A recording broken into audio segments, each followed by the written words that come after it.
This is LOA Recon with Good Vibe Coach Jeanette Ma, where we explore the ins and outs of conscious creation to manifest our favorite dreams come true.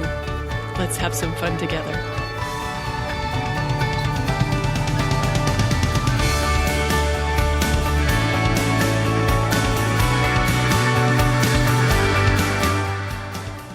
Today we're talking about how to manifest when there's a muggle in the way.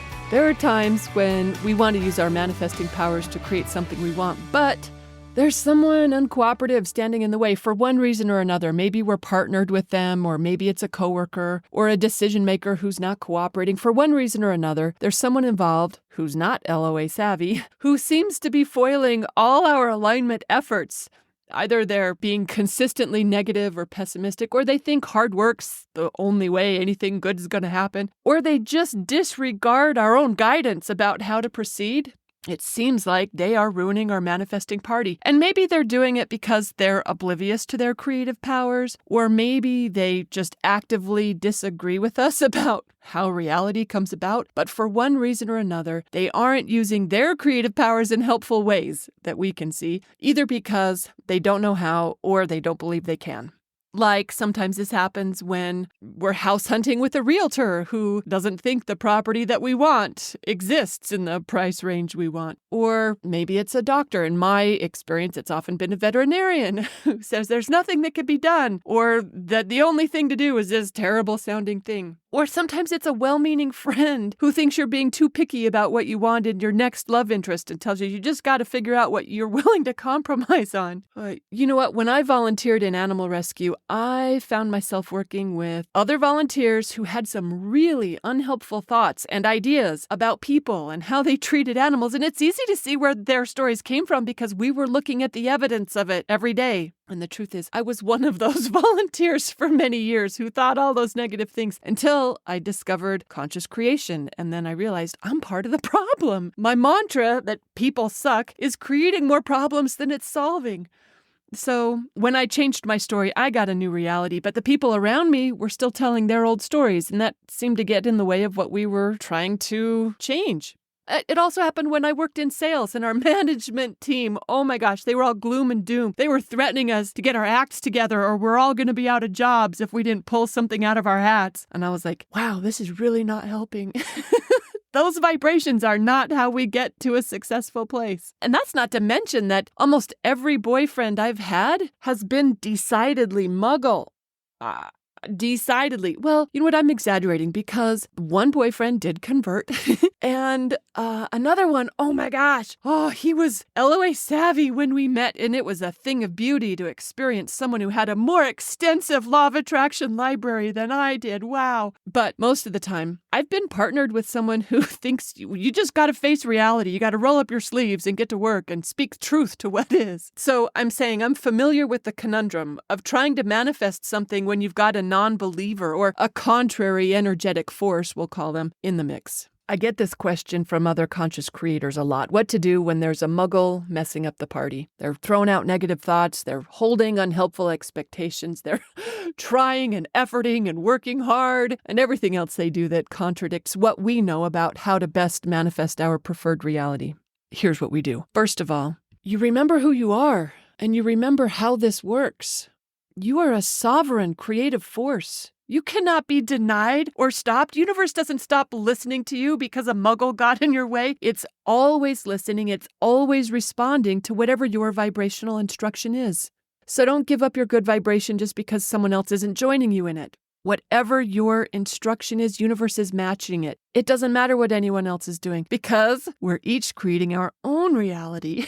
It's not like we're all stuck in the same one and universe just takes a giant survey and goes with the most votes. It doesn't work that way. I know it seems like it, but that's because we each only know our own reality. We each get our own. So tend to yours.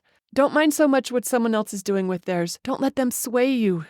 Don't let them set the tone for what's coming next. And especially don't use them as your excuse for giving up your good vibrations, because you know you get what you vibrate. They get what they vibrate. You could be what seems like the same situation, having the same experience, but have very different interpretations of it. Although I think, actually, it's probably more likely that they're having a different one and they're just playing the roles that we assign to them because we're making them up too. So, it might be worth relaxing your story about them since people live up to and down to our expectations all day long. But at the very minimum, at least don't let them set your vibrational tone. Stick to your story about what you want and follow your guidance as best you can. Because he can't mess this up for you unless you let him. Or she can't ruin the party unless you follow her lead. So don't follow her lead. Even if you have to keep it to yourself, which is where it's best done often anyway. Just stick to your story of what you want and how you want to feel. Keep visioning your desired end result and keep practicing however it is you want to feel, successful, satisfied, happy, whatever. Don't give up your good instruction because your spouse or your parents or your boss or your doctor or your agent or your loan officer, whoever, doesn't get it. If we focus on how they're getting it wrong, that vibration doesn't help us. Let them have whatever they're having and you pay attention to what you're having or to what you're creating. Otherwise, it's easy to get swept up in their routine and we know too much to do that. I know that can be a big ask to stay positive and maintain your alignment in the face of the negative Nellies, but you're more powerful in your connection to Source than anyone who isn't tapping that. And yes, I get it. It'd be nice if they'd help. It'd be great to have cooperative partners, but it's okay when we don't. Our powers still work. We just can't let them be the excuse or the reason that we give up our alignment. So don't mind what they're manifesting. Just stay focused on what you prefer and how you want to feel and watch universe morph reality to make it so. And for real, as long as we're creating what we want, let's tell a different story about them maybe, right? Instead of creating them as they're in the way or they're ruining everything, let's think something better into being.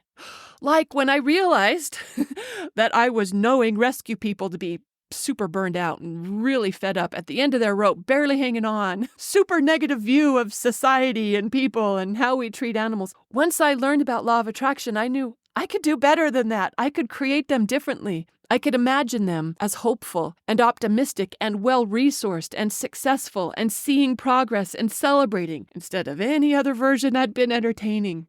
And honestly, the truth is, what I saw in them was just a reflection of what was in me anyway. So when I cleaned up my own act by getting more optimistic about the work we were doing and how effective we were and how many resources there were to do this work, it changed me.